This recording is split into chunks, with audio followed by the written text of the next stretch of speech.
Ahora vamos a ver la clasificación de números decimales. Tenemos tres tipos de números decimales: un decimal finito, un decimal periódico y un decimal semiperiódico. Ahora vamos a ver qué significa cada uno y cuáles son sus ejemplos. Por ejemplo, un decimal finito es aquel que tiene un fin, ¿ya? Es un decimal o es un número que se puede contar. ¿Qué quiere decir? Por ejemplo, tengo el 2,2. Es finito porque tiene un final. El 4,125 también es un decimal finito porque tiene un final. Otro ejemplo podría ser, no sé, un 15,82. Es un decimal finito porque tiene un fin. ¿Qué es lo que es un decimal periódico?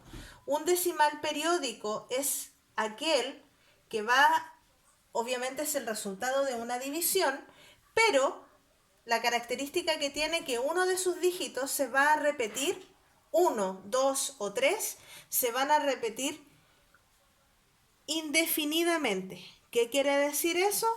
Que no tiene fin.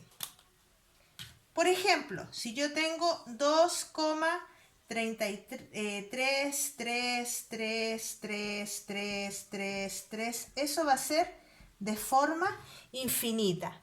Entonces, ¿cómo lo puedo representar como un número periódico? Puedo decir que esto va a ser 2,3 periódico. El periodo va a ser una barrita que se va a colocar sobre el dígito que se repite. ¿Sí? Ahora, otro ejemplo de decimal periódico. Si yo tuviese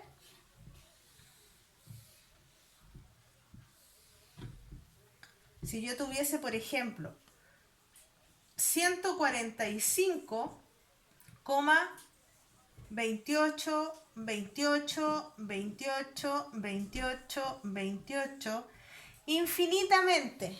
Entonces, ¿cómo represento este número de forma periódica? Puedo decir que tengo 145 enteros,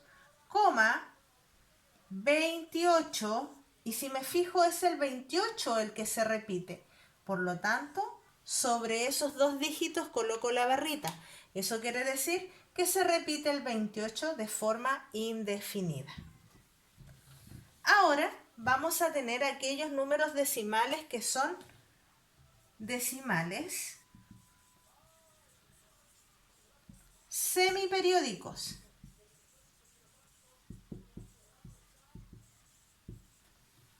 ¿Quiénes son los decimales semiperiódicos? Son aquellos que van a tener una parte entera, un periodo y un semiperiodo. Por ejemplo, ¿qué número podríamos tener como un decimal semiperiódico? Si yo tengo el 5,366666666 infinitamente, yo voy a decir, tengo 5,3. ¿Y cuál es el número que se repite indefinidamente? Es el 6. Por lo tanto, al 6 le voy a colocar el periodo, porque es el número que se repite. Lo que quiere decir que el 5 viene siendo mi parte entera. El 3 equivale a mi anteperiodo.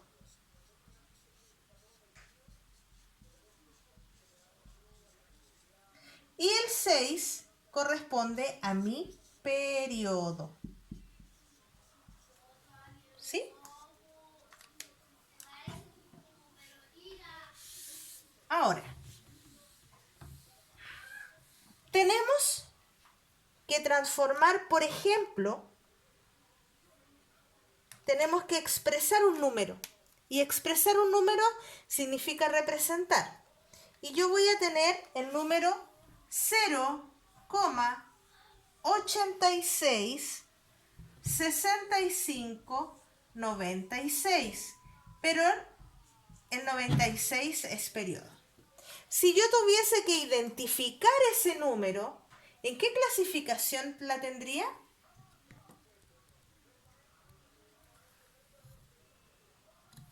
Si yo tuviese que clasificar este número, ¿en qué clasificación entraría?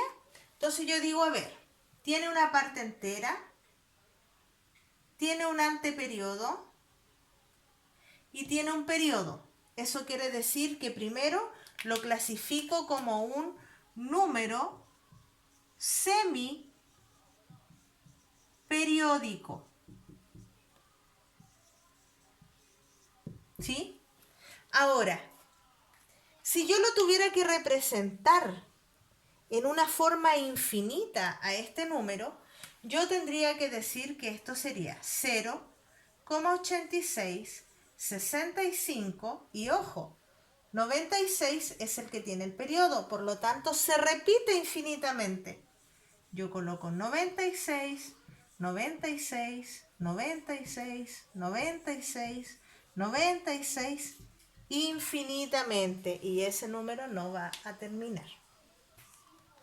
¿Sí? Por lo tanto, ahí tendría que ir clasificando y a la vez expresando.